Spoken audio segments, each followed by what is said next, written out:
like that, there are 4 teams left in the college football playoff. We have Miami and Ole Miss facing off, and then we have a rematch with Indiana and Oregon. And to break that down is a friend of the show, Coach Preston of Trash Talk Tailgate, joining us. Preston, it's great. It's great having you on again, and I'm really excited to kind of break this down with you and definitely get your overall takes and analysis and everything. Yeah, man, it's always good to come on the show. I appreciate you having me on again. Yeah, absolutely. And I'll put the description for your podcast and everything in the description. But if you give everybody a little brief overview about what you guys do, that would definitely be appreciated. Well, like Robert said, I am a Division I college football coach, and I just love to talk football, and so I started a YouTube show about it. And we pride ourselves in being the most accurate, the most insightful, having the best analysis anywhere for college football and the NFL, but especially college football, because that is my passion, that is my first love. And we just, we're very blunt about things. We don't hold anything back. We're very brazen sometimes with our opinions, and we love to talk ball. So if you disagree with us, come talk ball. If you think we're awesome, come talk ball. We are on the Trash Talk Tailgate. We go live on YouTube every Sunday morning at 11:30 a.m., Tuesday afternoon at 2 p.m., and Friday evening at 7:30 p.m. And we also are on all social media platforms at Trash Talk Tailgate, TikTok, Facebook, Instagram, obviously YouTube. We're always releasing content, and we really hope y'all can come join the tailgate. We'd love to have you. Yeah, absolutely, and definitely appreciate you sharing that, and definitely give it a subscribe, follow on X, whatever you can do to support. But Preston, it's been a really fun ride up to this point, and I remember when I did my bracket a couple weeks ago. Needless to say, I've been wrong in a couple of ways, right? I definitely overlooked Miami, and I was definitely not completely on the Ole Miss train as of last week because I thought Georgia would win the national title, but here we are now, and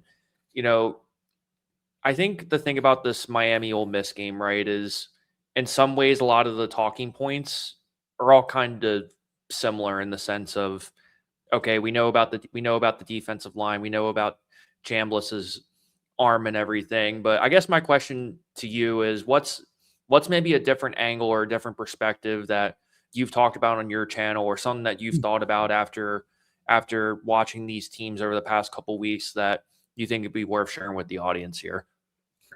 Well, I did see that you picked Ohio State to beat Miami. I just want to say I picked Miami to beat Ohio State because of that defensive line, and not just because of that defensive line, but because I've said it all year, and I think I've said it on this show. Miami has the 2 best lines of scrimmage in the country, both offensively and defensively. Just overall, they are the best trench team in the country.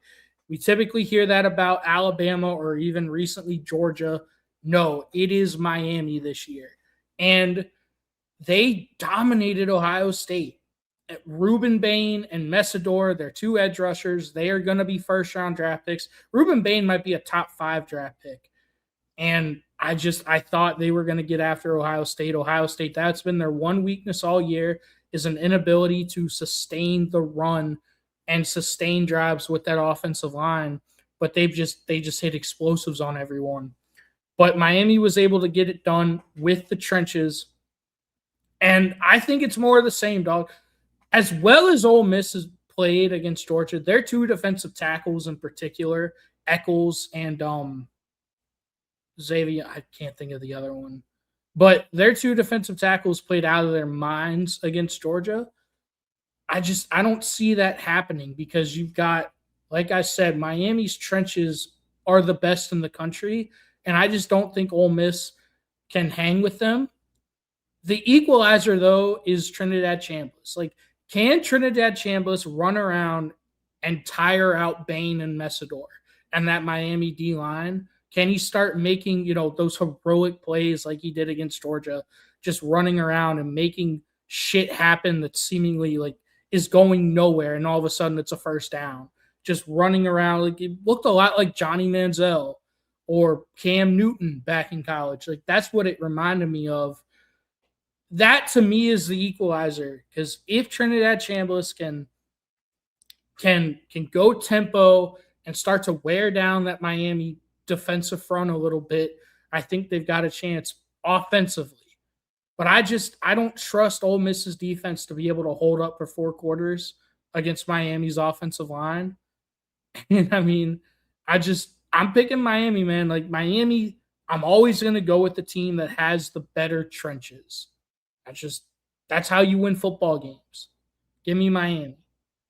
Yeah, it's funny you mentioned the tempo thing, because that's the one thing that kind of came back to me as I was thinking about this year, because even if you look at Miami's regular season schedule, right, there's not really a team that you can kind of look at that schedule and say to yourself, okay, that team is somewhat comparable to Ole Miss in the sense of they faced a quarterback like that. They faced a team that can surprise you with the tempo. So I'm very curious to kind of see how Charlie Weiss and Joe Judge kind of call this game from a tempo perspective, because if you're Ole Miss, exactly what you said, you're going to have to exploit some matchups on the outside, particularly with Harrison Wallace, who, by the way, for those Penn State fans out there, it's a travesty seeing him completely ball out at Ole Miss compared to what he did there, but nevertheless, I think that aspect of it, and also Kewan Lacy too. I would say outside of Jaden Ball, I think Kewan Lacy for me is definitely a top 5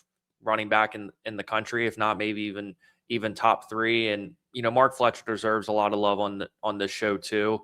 But I think exactly what you mentioned before. It's interesting because the talking point before was, oh, Carson Beck's gonna have to win the game for everybody. But I think these last couple games prove that really what you need Carson Beck to be is a game manager. And I mean that as a compliment. I know a lot of people take it as an insult, but all he has to really do is not turn the ball over, see the field, get through his progressions, and Ole Miss is really going to try to collapse that pocket as much as possible. So just be aware of your surroundings, do the small things right, and Miami should be able to win this game.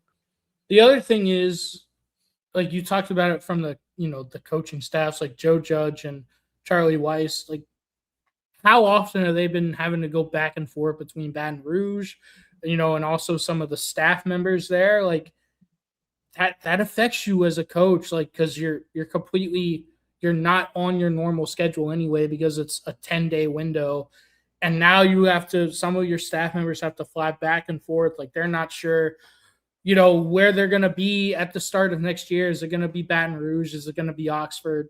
They don't know. So, but you're still having to coach for a playoff game against a really talented Miami team.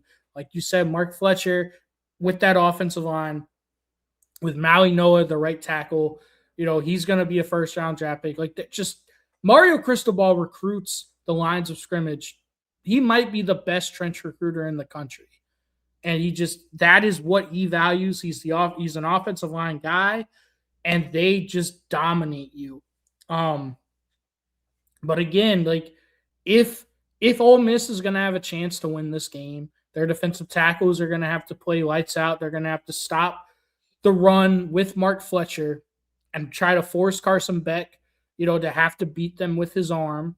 And then what do you do with Malachi Toney and some of those Miami wide receivers? Because Ole Miss's secondary is decent. It's not great. It's not anything special. But I think if Ole Miss has a shot, they're going to have to try to let Carson Beck beat them with his arm, force them in the 3rd and longs. And then offensively, if you're Ole Miss, you have to go tempo. You have to try to wear out Bain and Messidor and that Miami defensive front. Because otherwise, they're just, I don't know if they're just going to eat, They did it against Ohio State, who I thought was the best team in the country going into the playoffs, going into the Big Ten championship game. And they just kind of dominated with 4. They didn't have to apply a whole lot of pressure with their linebackers. So I think you have to go tempo if you're Ole Miss to try to wear them down. Those are going to be the keys to Ole Miss winning this game. I just don't think it's going to happen. Miami's the better football team. I expect them to win this game. Yeah, because I guess the other thing about Ohio State that I'll mention real quick too is I think we'd be having a different conversation. I'm not saying that Miami would have won the game either way, but I definitely think that the whole Ryan Day situation, him calling plays, impacted the game. Most importantly, what kind of surprised me is the most was the lack of snap count adjustments, particularly after that first drive in the second half. I was sitting there thinking to myself, man, really impressive them making those adjustments and everything, and for them to kind of come out flat the rest of the game offensively. But I guess to kind of bring this full circle again, the one other thing I'll mention about in terms of this game is not so much being aggressive necessarily, but I guess I'm curious in terms of how Mario Cristobal and how Pete Golding kind of decide these sort of game management moments, right? Like I'm talking about the 3rd and 3s and the 4th and 2s, because even when we go back and, I think of some of the other games like the Oregons and Texas Techs of the world, a lot of these teams, you know, didn't take the points and instead decided to go for it on 4th down and left a lot of points on the board and just kind of being aggressive in almost an unnecessary way. And I guess you can criticize some of Cristobal's game management decisions, and I'm just kind of curious if it does end up being kind of a one-score game. I think that element of the game could possibly come up if Ole Miss, just like you said, has an answer to the quickness of Tony and also the running prowess of Fletcher. Yeah, I mean, we saw it on full display. Pete Golding looked like the first time head coach against Georgia with that botched, last second field goal attempts right at the end of the half against Georgia. The other thing I'll say is this is by far the best pass rush and defensive front Ole Miss has played all year. Like everyone thinks Georgia, because they're Georgia, they're going to have an elite level pass rush. They have not had a good pass rush all year. And Trinidad Chambliss was able to take full advantage of that. That's not going to be the case against this Miami defense. And I mean, I just don't. If Trinidad Chambliss proves me wrong, all power to him.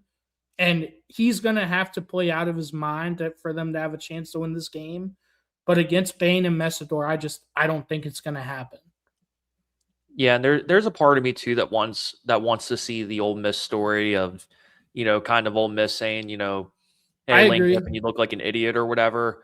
But yeah. I guess the only other thing I'll mention, I'll give you the last word on this too, is I think if you're a Rebels fan, even if Ole Miss got spanked by like 30 points, for them to even be put in this situation, you're building so much momentum for next off season, and particularly in the transfer portal too. So I just want to throw that out there that no matter what's going on in terms of this game, you're in a better place right now than you were last year. I agree. Even with Golding. I mean, the reason Lane Kiffin initially said, my coaching staff can stay in Oxford because he didn't think he'd get this far. Now all of a sudden he's backtracking and he's like, actually, I need y'all here now. He didn't think they were going to get this far without him. So if you think about it that way, it is an awesome story. And I would love nothing more because I don't have a dog in the fight. Virginia Tech is not in the college football playoff. I don't have a dog in this fight. I would love to see Ole Miss win this game just because fuck you, Lane Kiffin. Like legitimately, fuck Lane Kiffin.